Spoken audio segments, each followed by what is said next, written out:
Today, the story I'm going to read to you is called You Are Special.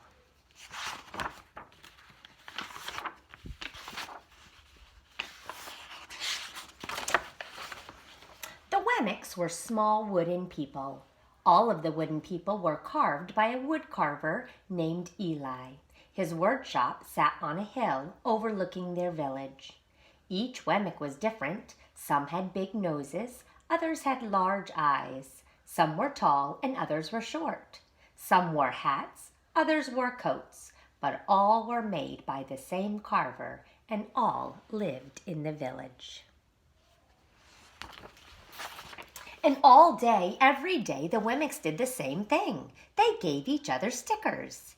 Each Wemmick had a box of golden star stickers and a box of gray dot stickers. Up and down the streets all over the city, people spent their days sticking stars or dots on one another. The pretty ones, those with smooth wood and fine paint, always got stars. But if the wood was rough or the paint chipped, the Wemmicks gave dots. The talented ones got stars too. Some could lift big sticks high above their heads or jump over tall boxes. Still others knew big words or could sing pretty songs. Everyone gave them stars. Some Wemmicks had stars all over them. Every time they got a star, it made them feel so good.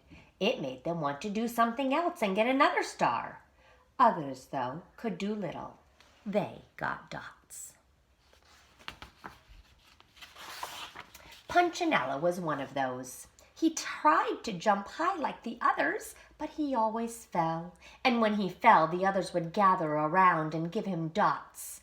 Sometimes when he fell, his wood got scratched, so the people would give him more dots. Then, when he would try to explain why he fell, he would say something silly, and the Wemmicks would give him more dots. After a while, he had so many dots that he didn't want to go outside. He was afraid he would do something dumb, such as forget his hat or step in the water, and then people would give him another dot. In fact, he had so many gray dots that some people would come up and give him one for no reason at all. He deserves lots of dots, the wooden people would agree with one another. He's not a good wooden person. After a while, Punchinello believed them. I'm not a good Wemmick, he would say. The few times he went outside, he hung around other Wemmicks who had lots of dots. He felt better around them. One day, he met a Wemmick who was unlike any he'd ever met. She had no dots or stars. She was just wooden. Her name was Lucia. It wasn't that people didn't try to give her stickers. It's just that the stickers didn't stick. Some of the Wemmicks admired Lucia for having no dots, so they would run up and give her a star, but it would fall off. Others would look down on her for having no stars, so they would give her a dot, but it wouldn't stay either. That's the way I want to be, thought Punchinello. I don't want anyone's marks. So he asked Stickerless Wemmick how she did it. It's easy, Lucia said. Every day I go see Eli. Eli? Yes, Eli, the wood carver. I sit in the workshop with him. Why? Why don't you find out for yourself? Go up the hill. He's there. And with that, the Wemmick, who had no stickers, turned and skipped away.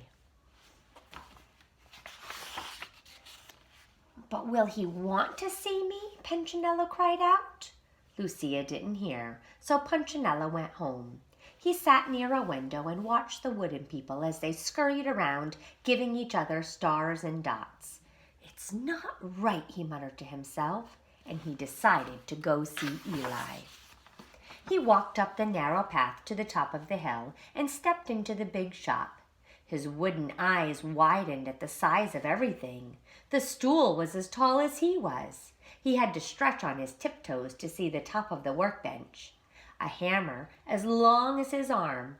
Punchinello swallowed hard. I'm not staying here, and he turned to leave. Then he heard his name. Punchinello? The voice was deep and strong. Punchinello stopped. Punchinello, how good to see you! Come, let me have a look at you. Punchinello turned slowly and looked at the large, bearded craftsman. You know my name? The little Wemmick asked. Of course I do. I made you. Eli stooped down and picked him up and set him on the bench. The maker spoke thoughtfully as he looked at the gray dots. Looks like you've been given some bad marks. I didn't mean to, Eli. I really tried hard. Oh, you don't have to defend yourself to me, child. I don't care what the other Wemmicks think. You don't? No, and you shouldn't either. Why, who are they to give you stars or dots? They're Wemmicks just like you.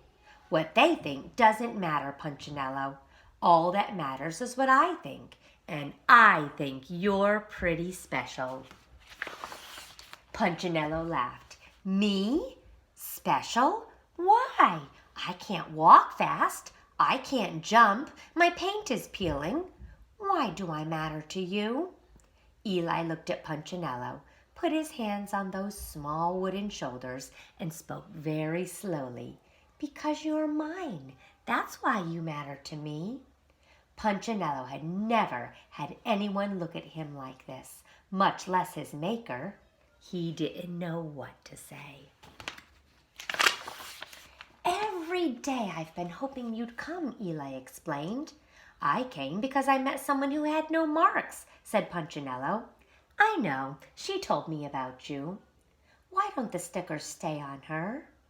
The maker spoke softly, because she has decided that what I think is more important than what they think. The stickers only stick if you let them. What? The stickers only stick if they matter to you. The more you trust my love, the less you care about those stickers. I'm not sure I understand. Eli smiled. You will, but it will take time. You've got lots of marks. For now, just come to see me every day and let me remind you how much I care. Eli lifted Punchinello off the bench and set him on the ground. Remember, Eli said as the Wemmick walked out the door, you are special because I made you, and I don't make mistakes. Punchinello didn't stop, but in his heart he thought, I think he really means it. And when he did, a dot fell to the ground. The end.